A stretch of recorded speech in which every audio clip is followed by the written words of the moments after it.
हरियाणा के election result ने ये बता दिया है कि लोग जलेबी तो हलवाई की दुकान के ही खाएंगे, फैक्ट्री की जलेबी नहीं खाने वाले हैं। आपको क्या लगता है इतने बड़े जीत के पीछे का कारण क्या लगता है? बीजेपी कैसे जीत गई हरियाणा तीसरी बार? देखो, ये कि इतिहास रचा बीजेपी ने कि हरियाणा में तीसरी बार सरकार बनी है और ये बीजेपी के सबका विकास की नीति का सिट्टा है। ये जो जलेबी की बात करते हैं, जलेबियों की फैक्ट्री नहीं होती, ये फैक्ट्री हलवाई की होती है। हलवाई ही जलेबी को बनाता है। ये जो राहुल को इतना नहीं पता, वो कह रहे फैक्ट्री में जलेबियां बनेगी, रोजगार मिलेगा।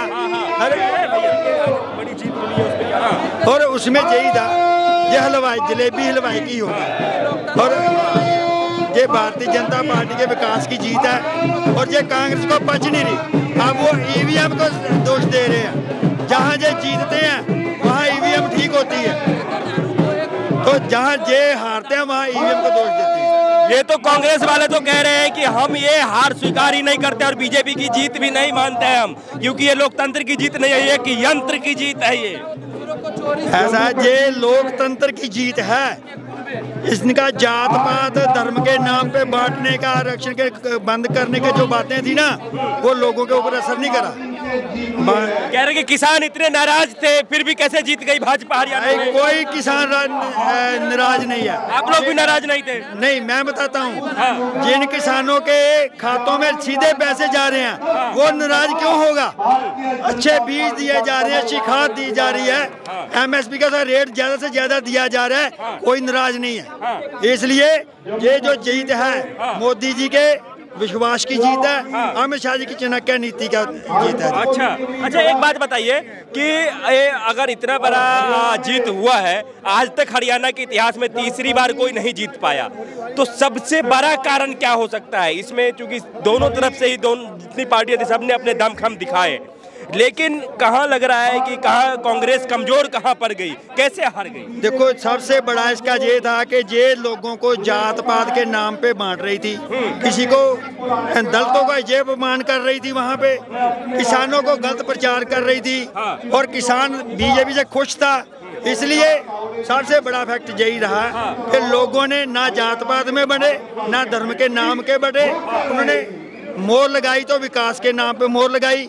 चाहे वो हरियाणा में आज जाके देख लो, अच्छी सड़कें हैं, अच्छे स्कूल हैं, अच्छे हॉस्पिटल हैं, हर एक चीज वहाँ पे अच्छी है। और ये 10 साल का काम था भारतीय जनता पार्टी का और संगठन का काम था ये, और ये संगठन के काम की मेहनत की जीत है। अच्छा, हाँ जी। कई लोग कह रहे थे हरियाणा चुनाव से पहले कि मोदी मैजिक जो है वो गायब हो गया, मोदी की अब कोई जो है वो राजनीति चलने वाली नहीं है, मोदी को स्वयं जो है वो इस्तीफा दे देना चाहिए राजनीति से। हिंदुस्तान में तीसरी बार सरकार बनी, दूसरे फिर बीजेपी, पहले कांग्रेस की बनी थी एक बार, अब बनी बीजेपी की, और अकेली बीजेपी 240 सीटें जीत कर आई। ये मोदी मैजिक ही था। आज भी एनडीए की सरकार बनी है तीसरी बार हिंदुस्तान में, और तीसरी बार बन गई आज वहाँ पे हरियाणा में, तो ये मोदी मैजिक नहीं थे और क्या है। लोगों ने देखा देश का नाम ऊंचा हो रहा है। और एक मिनट सर, अगर हम खिलाड़ियों की बात करें, चाहे विनेश फोगाट थे, वो तो जीती है, लोग कह रहे हैं कि ये भाजपा के मुंह पे तमाचा है। नहीं, वो तमाचा नहीं। विनेश फोगाट की जीत भाजपा के मुंह पे तमाचा नहीं है। भाई साहब, नहीं है। कैसे? मैं बताता हूँ वो बात क्या है। विनेश फोगाट कांग्रेस की नीतियों पे नहीं जीती, वो उसका अपने लोगों का प्यार है उसके प्रति। ठीक है जी, क्योंकि हरियाणा के सबसे ज्यादा खिलाड़ी ओलंपिक्स में जा रहे हैं, दूसरी गेमों में जा रहे हैं, एशियन गेम में जा रहे हैं, और ये कौन दे रहा था, सहयोग कौन कर रहा था? ये हरियाणा सरकार कर रही थी, सेंट्रल गवर्नमेंट कर रहा था, मोदी जी कर रहे थे, सैनी जी कर रहे थे। वहाँ पे इतना सहूलतें दे रहे, कौन दे रहा है वहाँ पे? खिलाड़ी खुश थे, लेकिन कांग्रेस ने एक मुद्दा बनाने की कोशिश करी और एक बात को लेकर के, वो भी बात राजनीति थी वहाँ पे। अच्छा, अगर राजनीति नहीं होती, ठीक है ना, तो ये बातें नहीं होती। इन्होंने हर आदमी के नाम के ऊपर, जात पात के नाम पे, महिलाओं के सम्मान के ऊपर राजनीति करनी शुरू करी। आज मैं आपसे पूछ लेता हूँ कि आज ये राहुल गांधी बताए कि क्या महिलाओं का वहाँ सुरक्षित नहीं है? सबसे ज्यादा सुरक्षित हरियाणा में महिलाएं हैं, मान सम्मान बड़ा है। बेटी पढ़ाओ बेटी बचाओ, और जो सबसे पहले बेटी आई थी वो हरियाणा से ही आई थी। इसलिए ये कह देना कि विनाश बिगाड़ के साथ गलत हुआ, ऐसा कुछ नहीं हुआ, ऐसा कुछ भी नहीं हुआ। राकेश टिकैत का कहना है कि हमें इतनी उम्मीद ही नहीं थी कि बीजेपी जीत भी जाएगी और ऐसे जीत जाएगी। राकेश टिकैत की रोजी रोटी बंद हो रही है। जैसे उसने किसानों को रगला करके राजनीति करी है और भारतीय जनता पार्टी को बदनाम करने की कोशिश करी है, और किसानों के नाम पे उसने अपनी रोटियां सेकी हैं। कौन अब हरियाणा के लोग सियाने हैं, अब वो राकेश टिकैत कोई बातों में नहीं आते। अच्छा। अब ये सारे हार गए, इनके मुंह में तमाचा लग गया। ना तो किसान दुखी है, ना वहाँ की पब्लिक दुखी है। वही मैंडेट दे रही है और भारतीय जनता पार्टी को तीसरी बार मैंडेट दे रही है कि सरकार बनाओ, हम आपके साथ हैं, मोदी जी के साथ हैं। अच्छा, एक बात बताइए कि जहाँ कांग्रेस लगातार राहुल गांधी को एज ए पीएम प्रोजेक्ट करना चाहती है, उनका चेहरा है, राहुल गांधी जो है पीएम के चेहरा है, वैसे उनके अध्यक्षता में पिछले लोकसभा में आपने देखा, उससे पहले राज्य दर राज्य जो हार रहे हैं, राजस्थान भी हार गए, उसमें यहाँ भी हार गए, अब जो हरियाणा हार गए।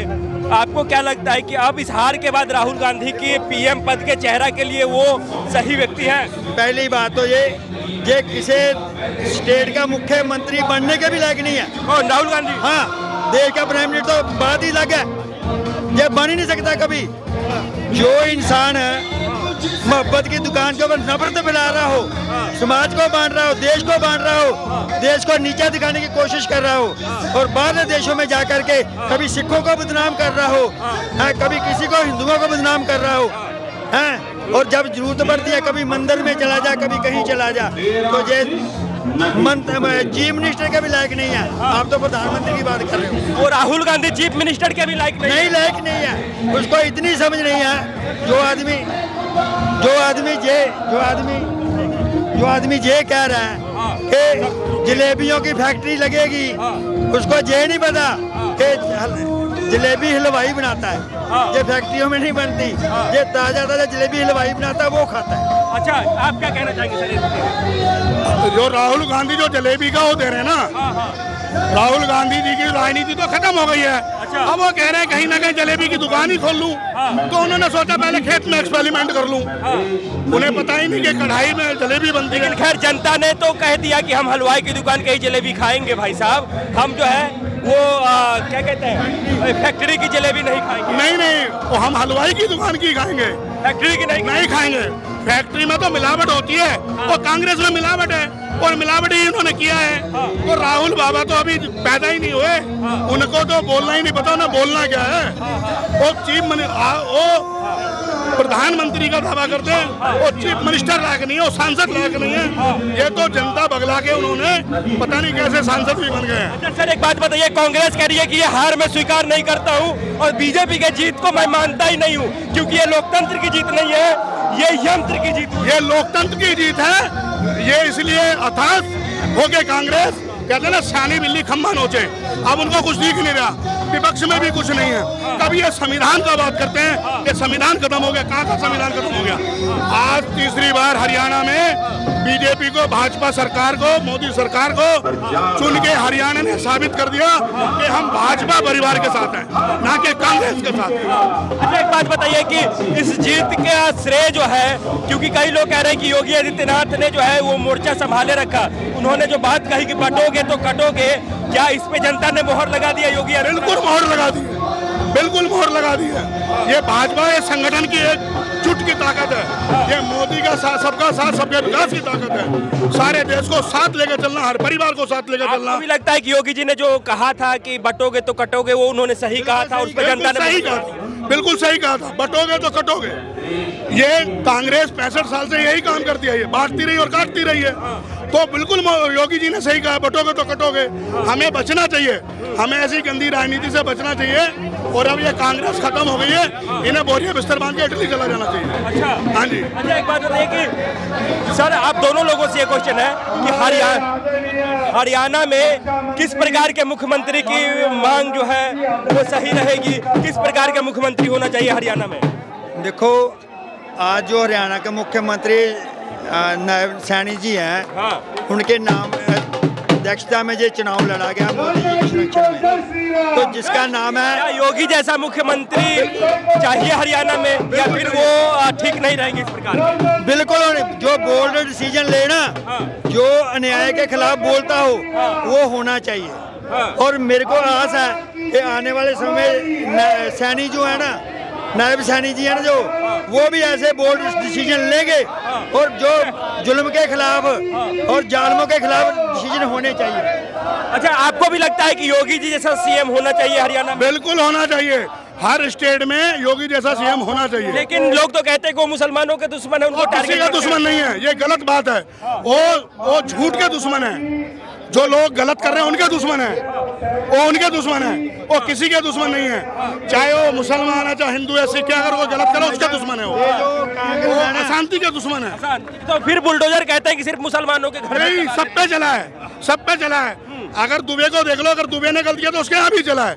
जिसने गलत किया है योगी ने सब पे चला है, ना कि मुसलमानों पे चला है। ये विपक्ष सिर्फ बांटने की राजनीति कर रहा है। जैसे अखिलेश यादव जी बोलते हैं, अखिलेश यादव में चोरी चकारी गुंडागर्दी बढ़ी, और जब से योगी जी का राज आया है, आज यूपी में बच्चा बच्चा सुरक्षित है, बच्चा बच्चा सुरक्षित है। चाहे वो मुसलमान है, चाहे वो हिंदू है, सिख है, ईसाई है, कोई भी, सब सुरक्षित है। योगी जी ने कह दिया, जो बदमाशी करेगा, जो गलती करेगा, उसको सजा मिलेगी, चाहे कोई भी हो। लेकिन कुछ लोगों का तो कहना है कि हरियाणा की जनता को बीजेपी ने बरगला दिया वहाँ पे, लेकिन जम्मू कश्मीर में नहीं बरगला पाई वो वहाँ की जनता को। ऐसा है, जम्मू कश्मीर में भी सारा अच्छा हुआ है, लेकिन बात यह है जहाँ हरियाणा की बात आती है, इसमें लोगों ने जो वोट दिया है भारतीय जनता पार्टी की विकास, सबका साथ विकास की नीतियों पे काम वोट दिया, 10 साल में काम करे हैं, उसी नाम के वोट गई है। ये कांग्रेस वाले रो रहे हैं अब, क्योंकि इन्होंने ऐसे भरम फैला दिए थे, ऐसे लोगों में वहम डाल दिए थे कि ये हो जाएगा, फलाना हो जाएगा, लोग उनके झांसे में नहीं आए, इसलिए वो हारी है। अब वो दोष दे दिया ईवीएम ठीक नहीं है, इन्होंने धांधली करी है, फलाना करा, ढिंगरा करा, ना कहते ईवीएम ठीक करी थी, तुझे इनकी 37 सीटें 35 आ रही हैं, वो भी ना आती, वो कहाँ से आ गई, फिर नहीं आती। अच्छा, आपको क्या लगता है जब लोग कहते हैं, ये विपक्षी दल कहते हैं कि भाजपा से पूरा किसान जो है वो नाराज था, फिर भी जीत कैसे गई हरियाणा? किसान खुश है, किसान के खाते में डायरेक्ट पैसे जा रहे हैं, किसान को हर सुविधा मिल रही है। आज ड्रोन देखिए, जो ड्रोन मोदी सरकार ने निकाला है, जो कि खेतों पे स्प्रे करने के लिए। किसान खुशहाल रहते तो इतने ट्रैक्टर, इतने गाड़ियों से ऐसे ही बैठे रहते साल भर बॉर्डर पे। ये क्या है, ये क्या है? इसको कांग्रेस ने और ये जो विपक्षी दलों ने, इन्होंने इनको बगला के जबरदस्ती में बिठाया हुआ है। कोई जो किसान है वो अपने खेत में काम कर रहा है, किसान अपने खेत में काम कर रहा है, कोई किसान इतना खाली नहीं है वो आके बॉर्डर पे बैठे। ये सब इन्होंने अपने आदमी बिठाए हुए हैं और उनको एक किसानों का नाम देके ये फंडिंग कर रहे हैं, और ये बीजेपी को और मोदी सरकार को कहीं ना कहीं गिराने का, हताश करने का, बदनाम करने का मुद्दा है। लेकिन मोदी जी ना तो बदनाम होंगे ना हताश होंगे, सबका साथ और सबका। कह रहे हैं कि मोदी जी को हमने पानी पिला दिया लोकसभा चुनाव में, मोदी जी को इस्तीफा दे देना चाहिए। हरियाणा में भी अब देख रहे हैं कि इतना मेहनत करना पड़ गया और ईवीएम हैक नहीं करते तो जीत ही नहीं पाते। अब आज पानी कौन पी रहा है? कांग्रेस ये पी रहे हैं और कोस रहे हैं मोदी को। काम इनके अच्छे नहीं है, बोली इनकी अच्छी नहीं है, बुरा भला ये कह रहे हैं, देश को ये बदनाम कर रहे हैं, जाके बाहर दूसरे धर्मों को नाम कर, सिखों को बदनाम कर रहे हैं। ये सिखों का भला कर रहा है क्या? कौन सिख इसको वोट देगा? कोई नहीं देगा, सिख वोट ही नहीं देगा। क्यों देगा? क्यों देगा? राहुल गांधी ने तो कहा कि विदेश में कि यहाँ सिख जो है पगड़ी नहीं बांध पाते। आज हाथ में कड़ा भी है, दस्तार भी है, हमारे गुरुद्वारे भी सुरक्षित है, सब कुछ सुरक्षित है। ये झूठ बोलता है वहाँ पे जाकर के भी, और भ्रम पैदा करने की कोशिश करता है कि भारतीय जनता पार्टी बुरी है, ये संघ बुरा है। जितना प्रचार सिखों के गुरुओं का हुआ, दूसरा हुआ है, आज तक किसी में नहीं हुआ, सिर्फ भारतीय जनता पार्टी के राज में हुआ। ठीक है, एक आखिरी सवाल है आप लोगों से, हरियाणा के इस जीत के बाद नरेंद्र मोदी का कद जो है वैसे ही है, बढ़ा है या फिर? बढ़ा है और बढ़ता रहेगा, बढ़ा है और बढ़ता रहेगा। सब लोग मोदी के साथ हैं? बिल्कुल साथ है, तन मन धन से, बिल्कुल दिल से साथ है, मोदी जी के साथ है।